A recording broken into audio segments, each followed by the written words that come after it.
Hello everybody, welcome to the Decks of the Weekend. It is the day after the first Paper Pro Tour back after the COVID break, and what a tournament it was. I enjoyed it all from home. I watched a lot of the coverage, and this was the top 8.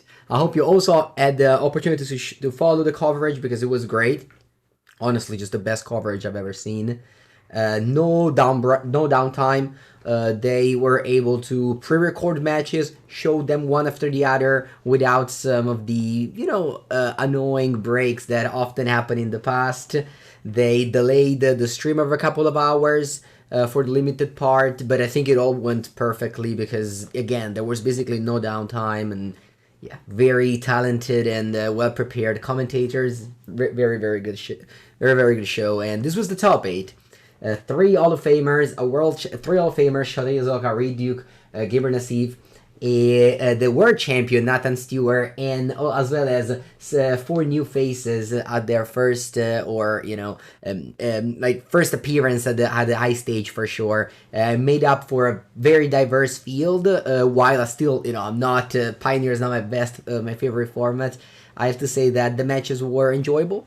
And I have to say that the diversity was pretty cool. So it's great to see my co-worker Reed Duke, as well as one of mine hero when I grew up as a player, make his first ever Pro Tour win. Definitely a success, and I'm very happy to see Reed with the smile and the trophy. The deck that he played was Is It Creativity? And you might know this deck very well in Modern, but it also is now a force in Pioneer with the team of him and Gabriel Nassif making top 8 with this archetype. As you don't have Archon of Cruelty here, but you have the combo of Warspam Worm plus Xenagos. I'm sure they also tried it with Atraxa, but instead you just have this like 2 cards combo that kills your opponent with a 30/30 haste trample creatures. And also, this deck can play very well the control role with a lot of cheap removals, counterspell, as well as flash threats with 4 Shark Typhoon, and the Fable of the Mirror Breaker, one of the best card in the format. So again, congratulations to Reed, to their team, for finding, this decks that wasn't very popular, but, succeeded very well. Namely, Mono Green Devotion, 0 copies in the top 8, and Rakdos only Shota Yazoka in the top 8. So, the two most popular decks didn't perform as well, and it's always a nice sign when that happens. Let's go over to Modern, which is, of course, my favorite format, and that is the format I like to feature the most. I already played this deck for the channel, and what a wild deck it is. So this is Mono White Humans that won the challenge on Friday, and there's this player called Hank the Obese, and he just evolves and just Legacy and Vintage has the strategy of putting Chancellor of the Annex into every deck, into every Mono White initiative, and he's done it in Modern as well, which is pretty impressive. You have Chancellor of the Annex, you reveal it in your hand, and your opponent first spell is taxed, and then you can pitch it to Solitude or Shining Shoal, which is a card that, on the contrary of what I understood, doesn't prevent the damage, just redirects. So if your opponent plays a Fury or a Lightning Bolt, you can pitch whatever you want, and you just change the target, basically. Or if your opponent attacks you with a 7/7 Murktide, you can pitch a Chancellor and a Miracle, and just deal 7 damage to it or to your opponent. So I made a video with this deck this morning, although I have to say that I didn't really know the deck too well, but Hank definitely did, and succeeded with this Mono White Humans deck with just 2 Talias with a Raffine's Informant to be able to discard the dead card in Chancellor of the Annex after you reveal it. You also have, again, Solitude, but yeah, very impressive, very cool to see this deck winning. Modern had a lot of very wild deck this weekend. Some 80 cards, 79 cards deck did well. I made another video with an 80 cards Rhinos deck that came second. Then I'm gonna be showing it to you. But overall, Modern is definitely just shaking up, not necessarily with Phyrexia all will be one. In fact, those elementals that do play Edition Worn, which is definitely a great addition to the archetype, but just people are understanding that 60 is just it's just a number, and you can go up.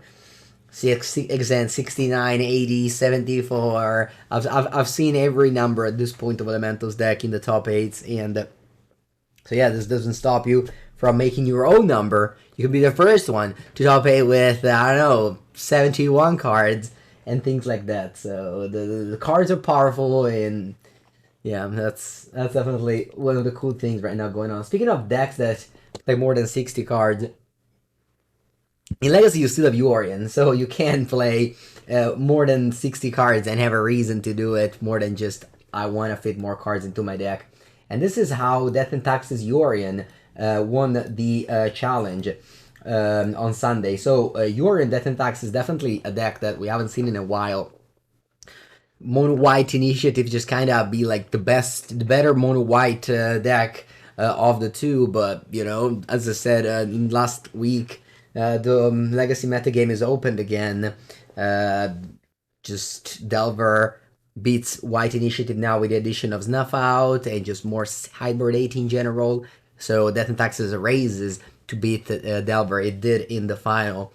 Delver is now playing 3 Minor Misstep, but you know, Death and Taxes historically have the great matchup against the Delver, and again, perfect time now for the Magic Online metagame, where, well, people pick up the good decks, and you'll if you play a Legacy Challenge, you'll play against Delver often. And to be honest though, when I played my Legacy Challenge the other day, I'd play against 0 Delver in 6 rounds. I even made top, but anyway, not top 8, but top 32. But so anyway, it's a good choice if you expect a lot of Delver. It's a deck that you can definitely play. It doesn't have any reserve list cards, I think. Maybe wrong here, but I think this deck is definitely you know, more cheaper than decks with dual lands. You do play 90. You do have to buy 95 cards. Some of them are. Oh yeah, Touch of Spirit Realm, definitely a card that we didn't see before, and highlighted by the initiative deck. You can do a Touch of Spirit Realm plus Solitude, just, you know, blink literally anything in your deck, like Recruiter, Skycleave, Flicker Wisp, and so on and so forth. So that's a cool card, the Touch of the Spirit Realm. Death and Taxes back in Legacy for sure. I played I didn't just watch the coverage of the Pro Tour. I also played one challenge. It was Pauper. I made the top 8 with Black White Ephemerate. I made a video with this deck last week, so check it out. I'm changing slots here and there, but mostly the deck is the same, I would say. I tried new cards here. I've cut the 2 Pegasus Guardian. That card, I don't know, doesn't seem good. I think it's just overhyped. Just a new card, so people think it's good. That's often the case, right? With new cards, people just think they're always better than the older option. Not saying the Custody Squire is good here. I'm not gonna claim that, but this is just was a card that I always liked. In Pauper Cube is a really good one. In this deck, you have Omen of the Dead, which is kind of a combo, just like with Core Sky Fisher. In fact, I won several games with the combination of Custody Squire plus Omen, just against Affinity and Blue Black Terror in the late the game. You usually go to the late game. You just basically just put everything into play from the graveyard, and that's very good. Again, I keep on repeating how I love the Pauper metagame right now. I played against the 7 different archetypes. Games are, you know, unless I play against Tron, I think that the games are good and I enjoy them. I like this deck. This deck fits my playstyle. This is what I'm considering the most for the Pauper Geddon. I have another video with this deck coming out on the channel in the next days, so stay tuned. But yeah, if you wanna step your toes, you say that? Anyway, if you wanna get your toes into Pauper, this is a good experience because this deck is grindy. You have micro advantages. You play with creatures, removals. It's fun. All right, I'll be back. We have a video later today, which is I think like a Red Green Storm in Modern, which is pretty fun. But yeah, one video every day on the channel, live every morning on the Twitch. So yeah, lots of places to find me. Thank you all for watching. Have a good day, everybody.